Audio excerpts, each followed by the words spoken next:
Good evening and welcome to the Voices of the Vic podcast with myself this evening, Joe Thomas. And tonight I'm joined by Cam Smart. We are here to discuss the 4-1 defeat from last night at Craven Cottage in the FA Cup third round.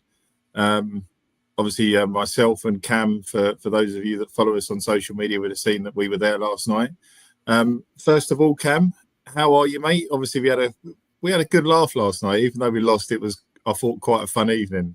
Yeah, it was fun. I mean, there were 4,500 of us there, which is always setting it up to be a good evening out. And I just love FA Cup action and being the underdog team. It's not something I've experienced too much in my lifetime, but being the underdog going away at a Premier League side with 4,500 other Watford fans, I mean, it's a great feeling.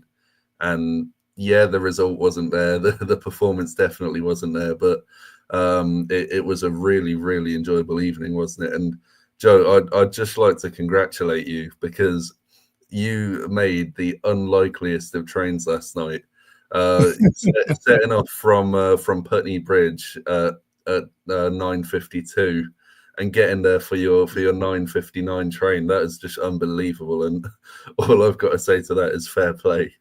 Yeah, I know. Do you know what? Like, literally, when I got round the other side and I kind of just went through the gate bit and I got to the train, the doors hadn't even opened. I literally was just like, yeah.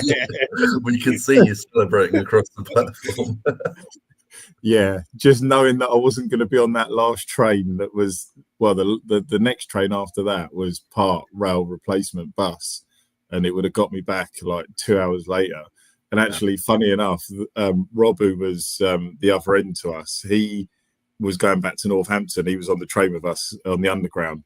And when I was messaging saying I'm just about to get into Portsmouth, he was like, I'm just about to get off the train at Northampton, and he still had to drive home. So he was nowhere near home. So, yeah, crazy that I managed to get back to Portsmouth. But, yeah, I enjoyed it. And we even got a celebrity appearance last night from Ross Geller in the home end, didn't we?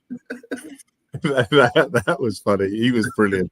I still don't think that geezer fully understood what football was. He was kind of like gesturing like he was American or something. So he probably thought say that about half the home end, to be honest.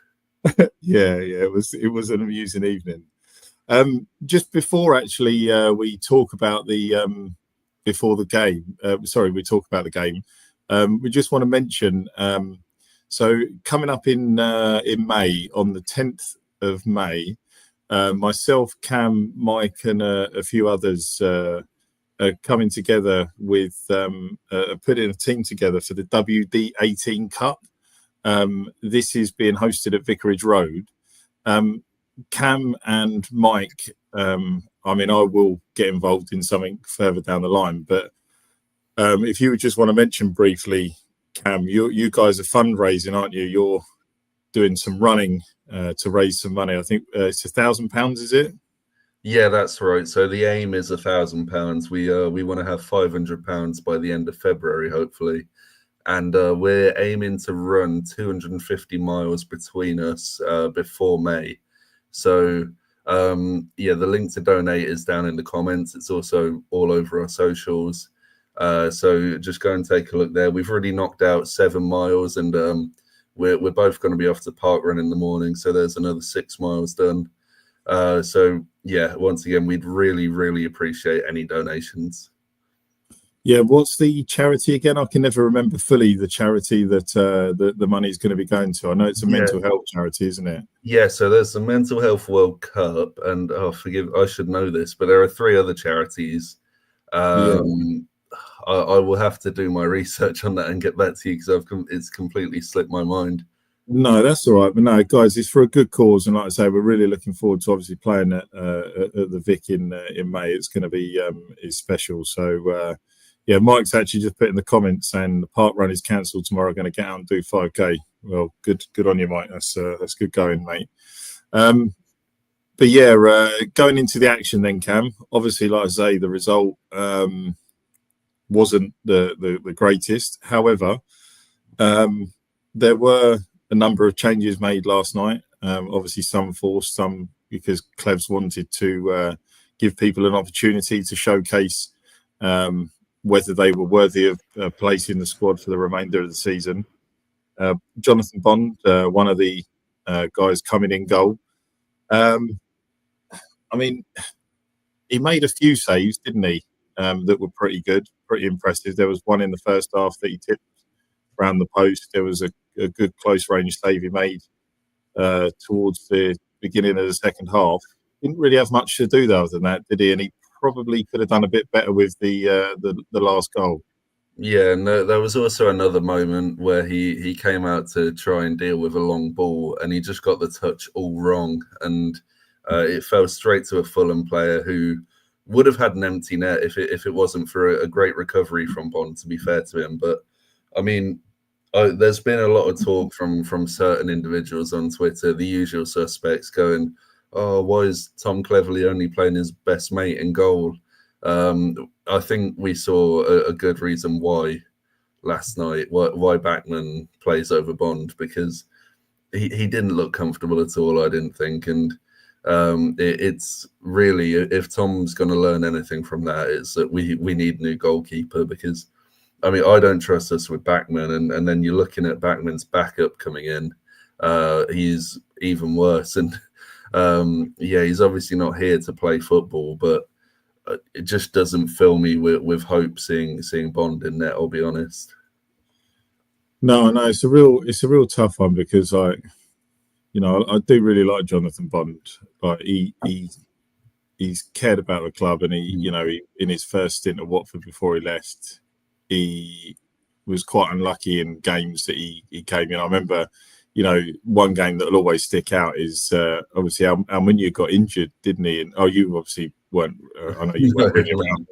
But Almunia got injured in the game against Leeds, which was the last game of the season, and Bond was obviously all ready to come in, and then Bond ended up getting injured as well. So it was like, oh, there we go, we're going with backup keeper, which was just obviously horrendous. But yeah, you could see then, and yeah, he's never really got a sort of a clean break for Watford, but he's just never really sort of cemented a place in the team to be that first choice keeper. He's always been a backup option. So yeah, it's a shame, but yeah, I do agree. I think we're going to need to sign someone better, aren't we? And we'll talk a little bit about a couple of names that have been mentioned towards the end of the show. But moving over to Ryan Andrews, who played in that wing back position on the right.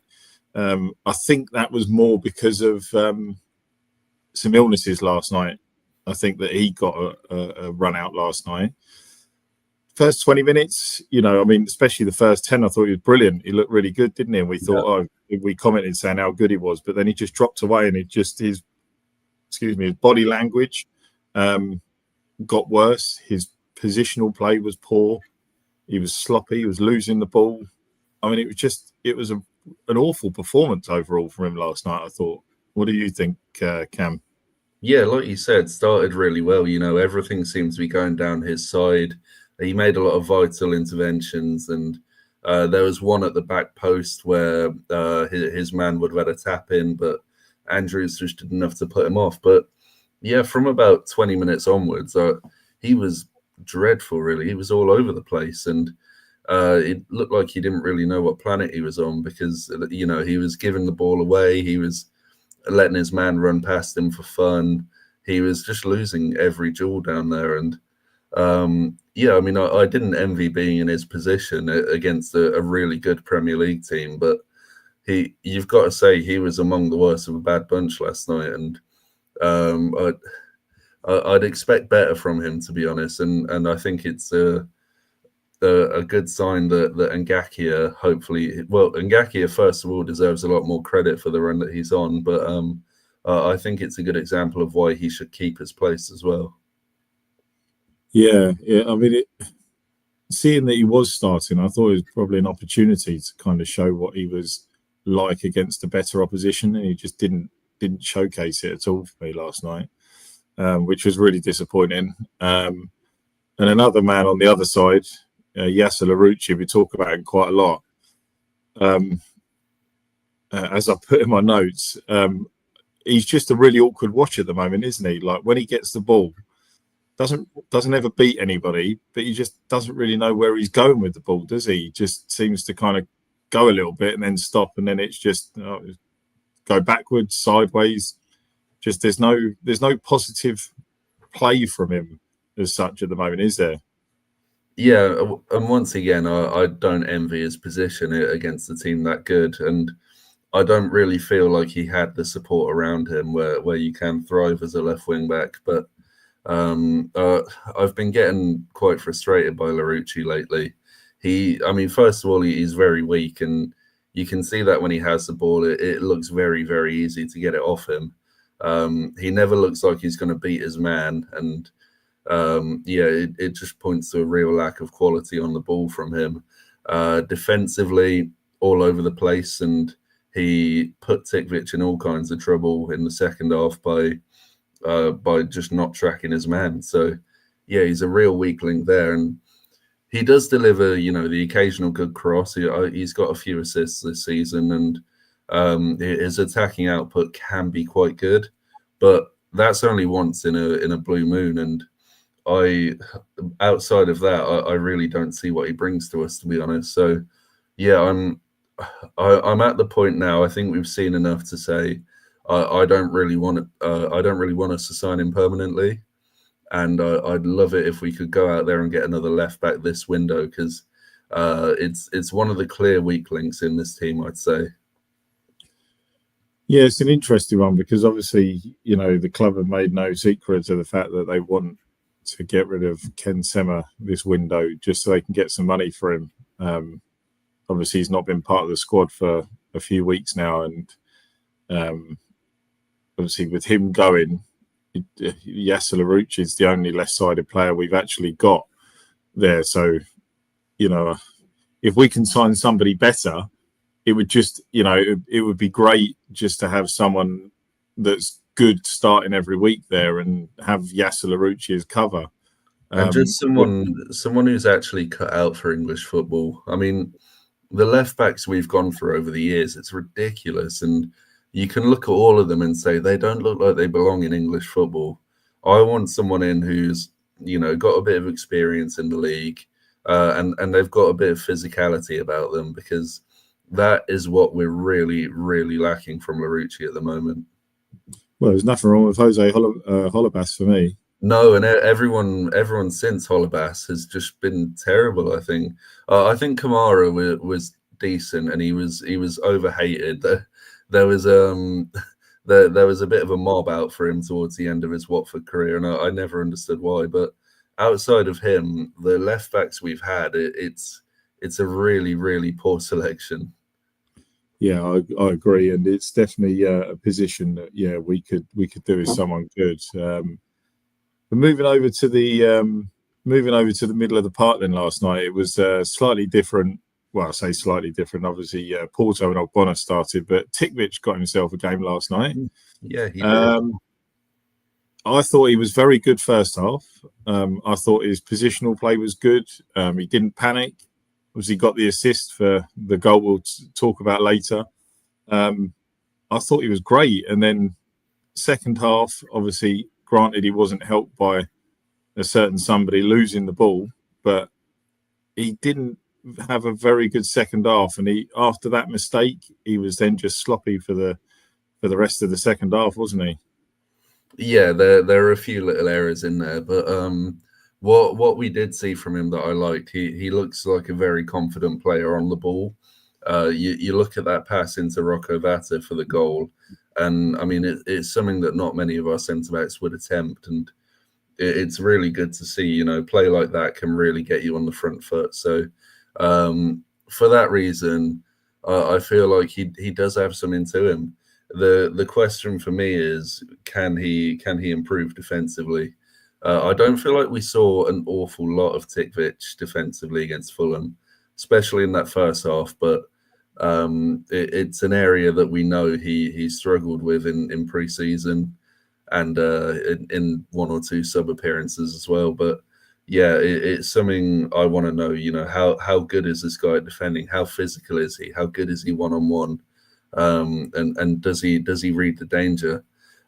He's very tall, so you'd imagine he's going to be quite good in the air. But he's just someone I'd have to see more of before I can definitively tell you I don't ever want to see him at Watford again or sign this guy up. What I will say is we've got a bit of a problem at left centre back at the moment, in that Pollock's having to play there, and it is really limiting his game. Porteous is very hit and miss at the moment, so there's definitely an opening there. It's just a case of does Tom trust him enough to put him into a league game? I mean, after half a season of not using him, I wouldn't expect us to see him again, to be honest. Yeah, it's an interesting one because, like you say, there were bits last night. One thing I will say is I think he turns quite well on the ball. Like when he's got the ball and he wants to turn his marker, I think he's brilliant at that as well. Definitely. And we've got so many people that are just so slow at doing that. He looks to do it quite confidently. I mean, he had that scrap as well, didn't he, with Traore? He always does. They got wrapped up with each other. I thought he was going to get booked, to be fair. It's like you say, we've got a problem in that position, but whether Tom keeps him or not, I don't think he will. I think he'll probably want someone better, and I just think he wants, whether he gets it or not, it's another thing. But he said he wants experience, and I think he's going to stick to his guns with that, and he's going to try and get as much experience as he can. Because I think there's a team there, but they just need a few more players, and then players that can just see you over the line. Yeah, well, something Tom said earlier in the season. He grouped Tikvich in with Pierre Duomo and Mamadou Doumbia as sort of players that you won't see much of this season, but they can be, potential future prospects for us. And it's an interesting way to talk about a lone player, but bear in mind he's from Udinese, so I mean we don't know if he's just here for now, if he's going to be here forever. We really don't know at this point. It sounds like though that Antonio Tikvich is part of the plans here, so yeah, it's really, really interesting to see where he goes. Yeah, it's one to watch out for the last bit of the window. So Porto and Ogbonna last night. Myself, I thought defensively, particularly aerially, I know there was a couple of times they lost markers, but on the whole, I thought they were fantastic with balls coming in the box. There was a lot of them last night. They had a lot to do, but I thought, especially Ogbonna, I thought he was solid last night. Yeah, you're right. They had a lot of work to do, and Ogbonna, I would say, if we had a man of the match, it would have been him. I think he was superb, and he's, I think, reminding us that he's got to be a mainstay for our back three. He just looks, he oozes experience, and he's so comfortable defending. So yeah, I really, really want to see more of him for the rest of the season. Porteous, that he's been getting a bit of flack on Twitter. A lot of people weren't too happy with him. From where we were, I mean, we both thought, he had a solid game. He cleared the ball so many times, and looking back at one or two of the goals, a few times he lost his man, particularly on that first goal. But all in all, I think Porteous had a solid game. Yeah, he did. Yeah, and we'll talk a little bit about him at the end, because obviously there's been some speculation going around with him at the moment. But one player in particular that we both like the look of until the injury came is Duomo. Like you said, he looked great, didn't he? He had a really, really good start to the game last night, and it looked like he was going to have a really good night, and then he got really unlucky with that injury and had to come off. It was a big shame, wasn't it? Yeah, we haven't heard an update on that yet, which I'm nervously looking forward to. He was very, very good before he went off. He looks like a proper, smart defensive midfielder. The way he was sort of using his body to win the ball back, the challenges he was winning, he just looks like a proper defensive midfielder. Now, that is the one thing we're really lacking in our midfield at the moment, is someone more defensive to partner loser. And the fact that we've got this guy right here, every time we've seen him, he's looked great. He's looked like a proper defender, and I'm pretty sure he still leads our midfielders for interceptions. So the fact that we've got this guy and we're not using him, I mean, there's not many things I'm critical of Tom Cleverley for, but that is one of them. I just don't know why we're so hesitant to put this guy in. And the sad thing is, he probably would have got his break against Cardiff, having played so well. And now that looks unlikely. So, yeah, really, really impressive showing from him again. And I just hope the injury isn't too bad. Yeah, those two are desperate to play with each other in the centre midfield, aren't they? You can see there's little messages to each other on social media when one of them posts. Like they've even got, I think Loser commented once saying, I think it was insinuating a game coming up that they might play together, and they didn't. So it's been teased, but it's a shame, isn't it? Because like we said before, Tom probably doesn't trust him enough at the moment, does he? He probably doesn't think he's got the I don't know what the right word is, but yeah, it's a shame because I'd really love to see him in the team, and when I've seen him, he's looked really good. So yeah, I really do hope the injury isn't bad, and it's maybe 1 or 2 games potentially he's got to sit out for. It's just maybe a jarred knee or something, or whatever it was. Couldn't really tell, could we? I couldn't, whether it's the knee or whether it was hamstring or what. But he obviously walked round the side of the pitch, didn't he, in front of us coming off. Tried to keep the celebration to a minimum, didn't he, when he was walking past the away end? Well, he didn't even react to the goal. He was applauding the fans. The goal went in, and he just kept applauding the fans. It's like it went in. I think he was just annoyed. I think the fact that he'd come off and he wasn't part of the game. But yeah, let's hope it's not a bad injury, and he's back on the pitch soon. Tom Ince. I thought last night he was really poor. I really wasn't impressed with him last night. It wasn't one of his better games in midfield, and he looked sloppy at times. And yeah, I don't think he did himself any favours. Kind of showcasing himself for the remainder of the season. No, he was playing in a more advanced role than we've seen him in. Obviously, in league games, he's been part of the midfield too occasionally. He was one of the number 10s really alongside Vata, and he just didn't take the opportunity. I mean, there were plenty of times where he was on the ball, but he just got dispossessed way too easily, way too often. And yeah, I think it's time to call it curtains on Tom Ince as a championship footballer, to be honest. He just doesn't have the legs for it anymore. He's a step behind play, really, and yeah, someone I think we should really be looking to shift on if we can. But no doubt he'll be given a new 5-year deal, and we'll be watching Tom Ince captain us next season. So yeah, look forward to that. But yeah, really want upgrades in that position, like a lot.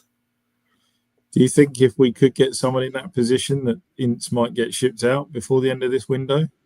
No, I don't think he'll get shipped out. I mean, Tom Cleverley's expressed a lot of the time that Ince is a really important player for us, and particularly around the time of the Sheffield Wednesday win, he was saying, "Oh yeah, I'm never going to play an away game without Tom Ince now, because he brings that calming experience to us." And yeah, I get that. I see why that might be a bonus, but at the same time, he is really costing us by playing in there. And sadly, I actually think he's our second or third best central midfielder, just because Edo and Musa are that bad. But it's just really a really damning indictment on where our midfield is at the moment, that these are our options. Yeah. I was actually shocked he didn't get on the pitch in the time we were in the ground last night. that would have made. I really thought Sissoko was going to get some minutes last night, but as it was, he didn't come on, did he? After we let who left. I actually didn't look to see if he made it. Oh no, he brought No, on he didn't. Yeah, he brought on Nabazada. Yeah, yeah, good. Right, Rocco Vata. All I can really say to start off with is, oh my word. That was some goal last night, wasn't it, that he scored? Yes, it was. I'd say it's definitely one of the best goals I've seen live for a long time. Potentially could end up, depending on what happens over the weekend, winning goal of the round, maybe. That'll be interesting when that vote comes out. Hopefully all Watford fans and others will vote for getting that win. But yeah, I thought he was fantastic last night. There were glimpses again, when he got the ball, he's just so quick. The way he moves the ball and wants to go forward, he just, there was that opportunity in the first half where he was on the byline and he literally looked like he could go nowhere, and he done that trickery, didn't he? And it beggars belief sometimes just what he can do with a football. But yeah, I thought he was really, really impressive last night again, and he's got to be. I think he's got to be a starter with Czech moving forward. Is he not? Or do you think that it's, with Barr still around and the formation Tom likes to play, Vata might get rotated a bit more? Yeah, I mean, that's the problem we've got, and it's a great problem to have, really. Vata, Chakvetadze and Barr, you'd think you've got to play all of them, but easier said than done. I mean, that 4-2-3-1 that we played against West Brom, that's the best football we've played all season, and that's because it incorporated all three of them, and it was just superb to watch. Vata, yeah, definitely a very good audition to start against Cardiff, and I think that's why he came off so early as well. He's been on a very, very good run. He's got 6 goal contributions in 8 games now, so yeah, really, really impressive from him. The way he just turns with the ball and looks to drive at the defence, similar to Chakvetadze, it's really, really good to watch, and he brings us a lot of dynamism going forwards. The way he keeps the ball as well, it doesn't look like you can ever get him off it. So yeah, really impressed with him. I think it looks like sort of, we know Chakvetadze will leave in the summer. It's possible we'll lose Barr as well. And then Vata is going to be that next big talent that we've got on the Pozzo talent conveyor belt. So yeah, look forward to seeing him really blossom into a championship footballer. Yeah, I agree. And I'm probably going to say something slightly controversial here, but even though he's younger, I do think that he looks a little bit more composed and aware of what's around him at the moment as compared to what Chakvetadze looks like when he's got the ball. I don't know if you agree with that. I just think there's just a little bit more a part of his game that's a little bit better in that aspect. When you say they drive forward, Vata looks to, you can tell when Vata has the ball that he looks up on the odd occasion when he's running with it, whereas Chakvetadze just seems to keep his head down and run with it, and then he looks up at the last second, and that's when he gets dispossessed. Just think they're just a little bit different in that aspect of their game at the moment. Yeah, I mean, there's a maturity to Vata. He looks like he's been playing football at this level for a long time. His technique as well, it's a lot cleaner than Chakvetadze's, I'd say. The goal that he scored, he's been threatening to score one of those since pre-season, really. I mean, every pre-season game he played, he seemed to have a great stroke on him, nearly scoring a few worldies, and he did the same in one of the League Cup games, I think. So yeah, his first 2 goals, they weren't pretty, but he's really, really shown what he can do with that stroke last night.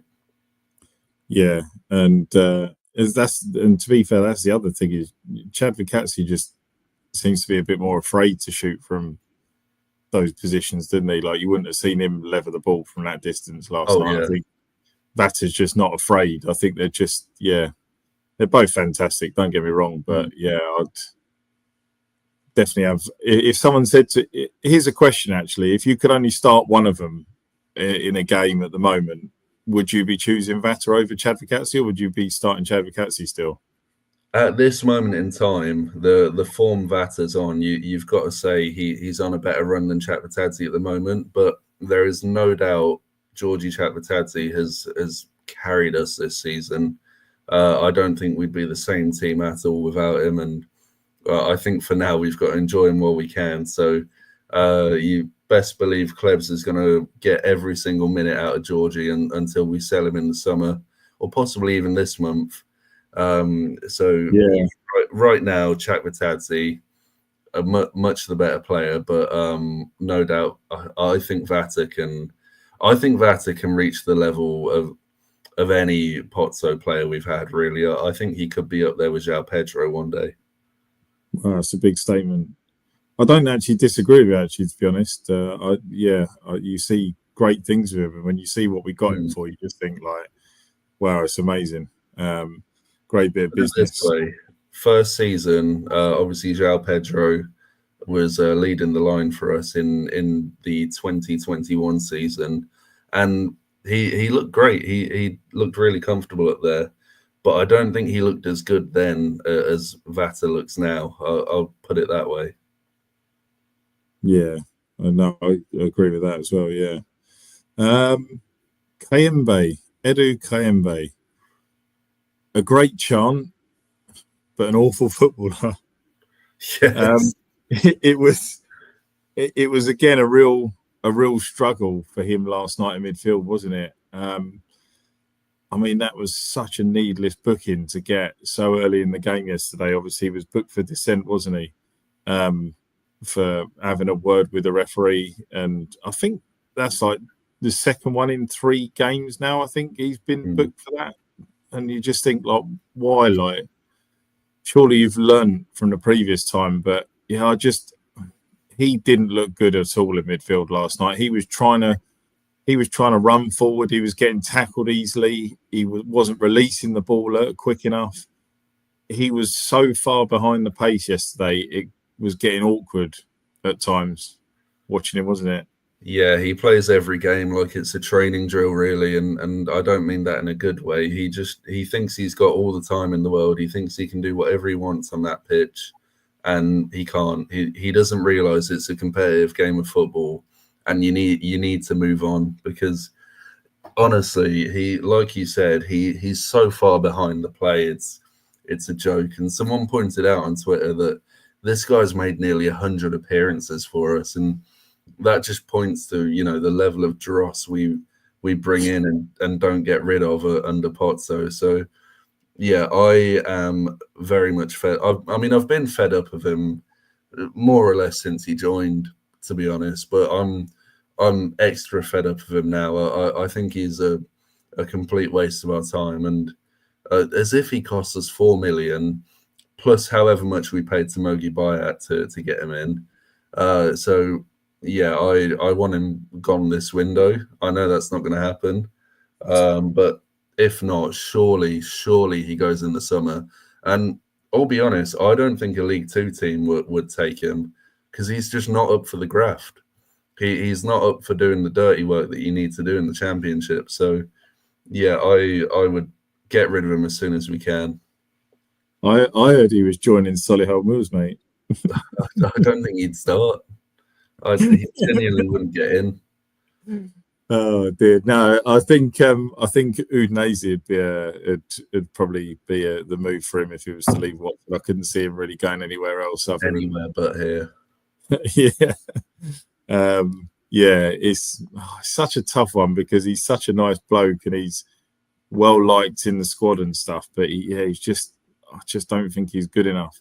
And obviously, what makes it even more awkward is Tom's like moved him around the formations that he's had in the side this year, where he's played him in the number 10 role, started well, obviously scored important goals at the beginning of the season. But when was his actual last goal for us? Was it at the beginning of September, or was it towards the end of August? He scored in the Sunderland or Middlesbrough game, one of those. It was outside the box, believe it or not, and I think that was his last one. Yeah. He's Yeah, it's a shame, but yeah, if he was to go in the summer, it's not really one I'd be really too It's disappointed one with. I'd be in the pond about that. I'd be celebrating. Oh yeah, I know Mike's just said Portsmouth penalty. I was just thinking of ones. Obviously, I know Oh yeah, of course. he Yeah, scored against Blackburn as well, and that I was trying to think of. Sorry, I meant to say open play. But yeah, I'm sure it was Stoke. But yeah, moving over to Dumbia last night. I was actually really impressed, like Tom said, with his pressing, and you know the he really showed what his physicality last night and got really involved, didn't he? With when balls were going forward, he looked like he wanted to win the ball. He didn't look laboured, which we've seen with Bio many times this season. Um, it's a shame he looked so isolated because obviously he didn't really get much service because we were playing Fulham, obviously. But I think if he was to take that mentality into, I'm not saying he's going to start Cardiff, but if, in a game like Cardiff, you'd probably see him do a lot better and have many more opportunities, wouldn't you? yeah. I mean, you say you don't think it will start at Cardiff, but I mean, I don't think there's a better option right now.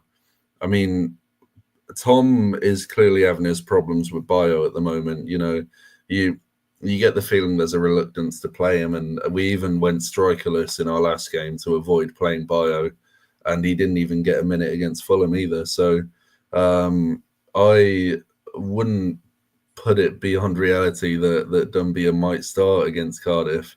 And I think on what we saw, he might have just about earned it.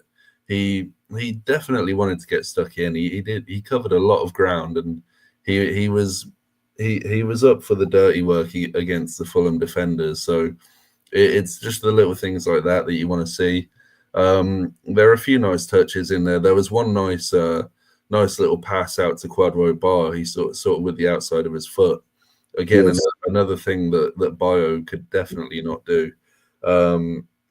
So yeah, I like what I saw from him. He cut a very isolated figure, I thought, and it showed. He was never going to score, and he was at times sort of bullied out of the game. But for a young kid, what is he, 18, 19?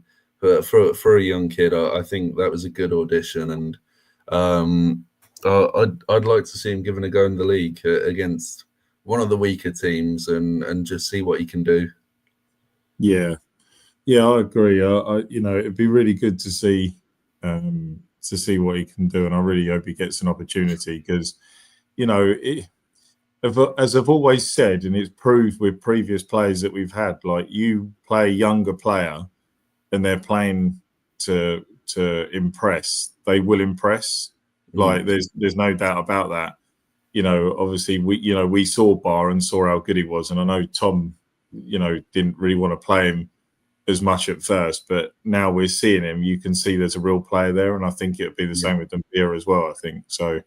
Yeah, really hope. Like you say, Tuesday would be a great opportunity because I know I think they had quite a few changes last night, but they got a good result last night, didn't they? Away at Sheffield. Good form. So it's going to be tough on Tuesday. We'll talk about it briefly in a short while. Just mentioning the subs very quickly. Obviously, Imran Luz, we didn't expect to see so early last night. He got nearly an hour's worth of football last night in the end. I thought he was all right in midfield last night. I didn't really have I don't have really a bad word to say about him. Yeah, I mean the thing with Imran Loser is when you bring him on, you want to have a lot of the ball, and you want to be looking to sort of impose yourself on the game. Obviously, away at a very good Premier League team, that's just not something that's going to happen. So it wasn't really the game for Imran Loser to show what he can do. But I mean, I'm sure he'll be happy with minutes in the tank. Nothing really to write home about with him, and it's a good thing that he didn't pick up any injuries that we know of, and yeah, straight back in the team for Cardiff, you'd hope. Yeah, and obviously Chak and Quadro came on with about 25, just under 25 minutes to go. Frustrating, really, wasn't it? Because we both said the same thing: is like, why were the subs not made earlier?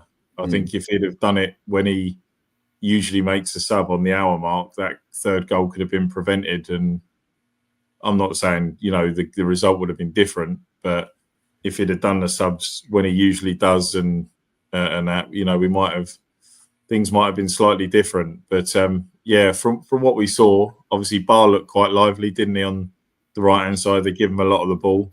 And I think there was a couple of opportunities when Chat drove forward with the ball, didn't he? And looked all right. He got a bit of space. I think Fulham were quite happy to just kind of let us come forward at that point and soak up any pressure, weren't they? But they did okay, didn't they, when they came on? Yeah, not too bad. But yeah, as you said, it was a little bit frustrating about the timing of the sub. They were stripped and ready well before the goal went in. So it's just a little bit annoying that, you're sort of bringing these guys on to get you back in the game. And then all of a sudden you're completely out of it. And I actually thought Tom would tell him to sit back down at that point because we had no way back in. But I guess he thought we could still go for it. And again, like Loser, it's a good thing that those guys didn't pick up any injuries. And hopefully see both of them in for Cardiff, because if we're going to go there and win, we're going to need to play on the front foot. And with that in mind, you've got to be playing Vata, Chatwatadze, Barr, Loser, and whoever you can find off the street to play up front. So, really good just to see those guys get through the game, because it was dead at that point. Yeah. And unfortunately, we weren't there to witness it, because we decided that once the fourth goal went in, and just how piss poor it was getting out of that ground last night. Nightmare. I mean, horrendous, wasn't it? We didn't actually see Navizada come on, did we? To make his debut, but a great moment nonetheless for him, Cam. Coming on in a game like that and make your first team debut. Yeah, it's a great moment for him. He's one that's been knocking on the door for a little while. I can't imagine that's the last we're going to see of him. And yeah, he's hopefully, it's great to have academy players coming through. It feels like our academy is sort of, it's coming to a really good moment after, years of not really producing anyone. I mean, for a while, the highest level player from our academy was that George Byers, wasn't it? And other than him, there was literally no one in the EFL from our academy. So it's great to see, we're coming back to producing good level players. I mean, there's obviously Shaq Ford's gone on to play League One level. We got Ryan Andrews at the moment. Michael Adepoku, shout out to him, is tearing it up at Solihull Moors, and I really think he could have a future with us. And then there's Miles Roberts as well. Obviously, just returned from Partick Thistle, was on the bench yesterday. Sounds like he could end up being something quite good. And now we got Amin Nabizada, who, I can't wait to see how his career goes. So, fingers crossed we see a little bit more of him as the season goes on. Yeah, and we've what's the who wasn't in the squad? Ramirez Ispan. Ispan, yeah, he looked like a great player. I was disappointed not to see him involved, but maybe not the game for him. But yeah, really impressed with him in the Carabao Cup. Yeah, you know what, we've it's a shame because like I say, we weren't going to win the game last night, but it would have been nice for a couple of these lads to get a bit more minutes in the tank, because like you say, like it was a bit odd in, like you say, when that third goal went in, why he persisted with those subs, because the game's gone, isn't it? Like realistically, when as much as we would have loved to have come back and drawn 3-3 and it gone to extra time and us have another 45 minutes in the ground, mate, watching extra time and maybe penalties, it just wasn't going to happen. So just give a chance to someone else. But yeah, as it was, obviously we lost the game 4-1, but it was a great night. The fans were fantastic all night, singing from start to finish. Some quite dodgy chants, wasn't there, at times? But yeah, it was a good night, and yeah, obviously we got that great moment from Rocco Vata scoring that goal. I mean, there was the video of the fans is just great. Obviously, I managed to find that photo of us like in the middle, just a very going photo of us. Brilliant. Yeah, just briefly, we'll just talk a little bit just about Cardiff, obviously on Tuesday, and the team potentially that might play. Is there anyone in particular, Cam, that you kind of want to see that maybe didn't play last night, or think's just going to come back in because they're probably best to start? I mean, obviously it depends on illness, because obviously I think there was Ebisele and Ngakia and Pollock were all ill last night, weren't they?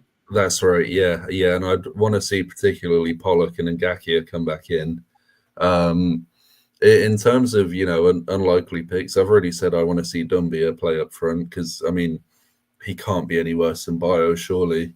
I want to see that 4-2-3-1. I just think that suits us so well, having Vata, Chak, and Bar up there. If Duomo is in any way fit, and hopefully the injury was worse than it looked, then I'd chuck him in there without hesitation, really.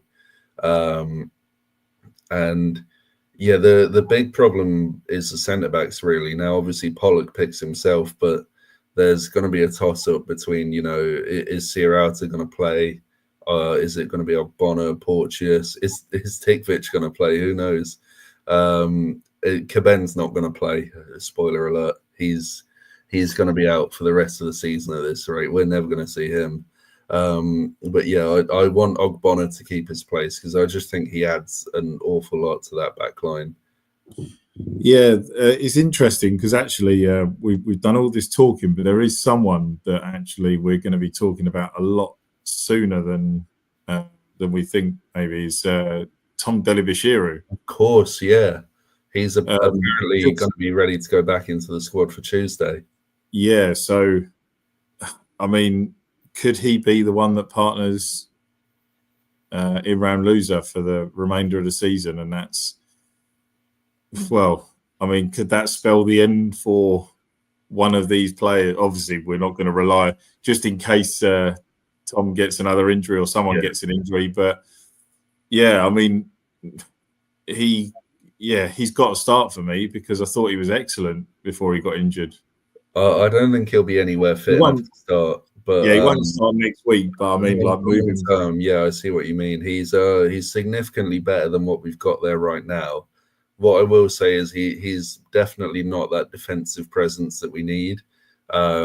He has similar problems to Sissoko and Kayembe, where at times he just doesn't seem to know what's going on around him, and he often loses his man quite a lot. He's also not the most physical, but yeah, he does give us pace. He's got good recovery pace. He can definitely offer us something, and yeah, long term, great player to have. And if we can just bring in, a new defensive midfielder, then that midfield's all of a sudden, looking great. Yeah, and there's actually someone else. Be interesting to see, like, kind of where he comes in. It's obviously not going to be this season, but hopefully over the summer is a certain Brazilian that we've got, KK. Oh, yeah, of course, yeah. So he's a left-sided centre back, isn't he? Is he not? Yeah, that's right. Yeah, he's a lefty. Position where we're having problems. It's going to be somewhere we need to address at some point. But is Keiki Almeida going to be the guy for it? I mean, I don't know. We've not even seen him in a squad yet, have we? So it's tough to say. I mean, he cost £1 million. We've got a good track record with these Brazilians.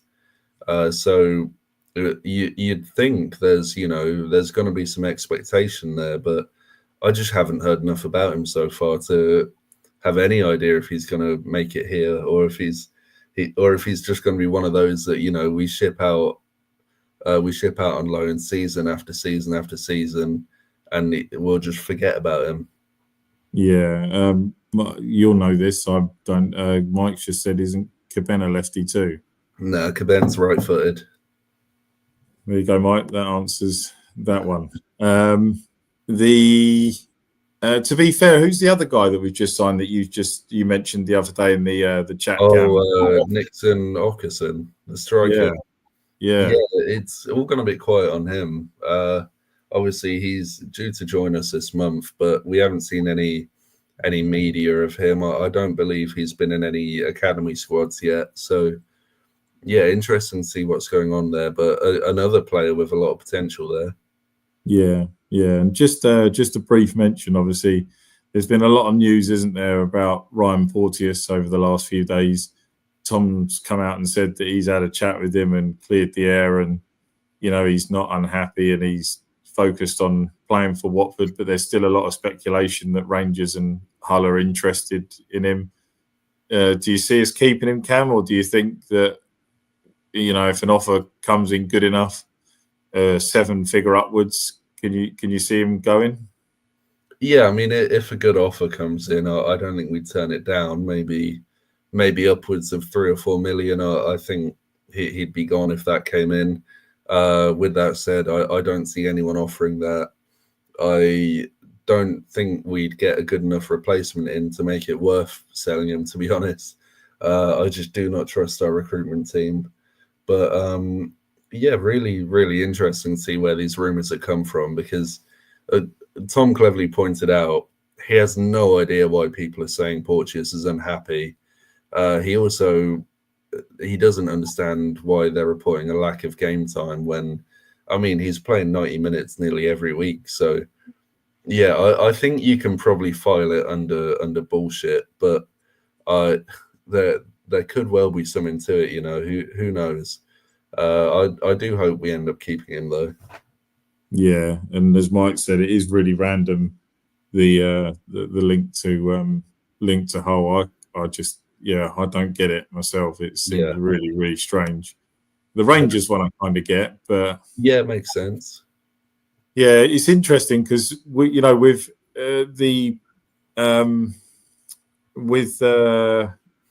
Hull, it seems to just be websites at the moment that are reporting, but with Rangers, it seems to be their papers are printing articles about it. It just seems like there's a little bit more substance behind their reporting than what people are talking about Hull. But then, as Katie said, there was someone that was messaging earlier on to her saying that Hull seemed like they thought they were going to get him, didn't they? So it's definitely going to be one to watch over the next couple of weeks. But I think it'll go the same way like Wes did. If he is going to go, then if he's not in the team on Tuesday, do you think there may be some substance behind it and that he actually might be off? Yeah, that would definitely be an indication. Obviously, it's a huge boost to see him starting against Fulham. But yeah, if we see him, go missing and he gets ill or whatever, he's off. That's just the way it goes.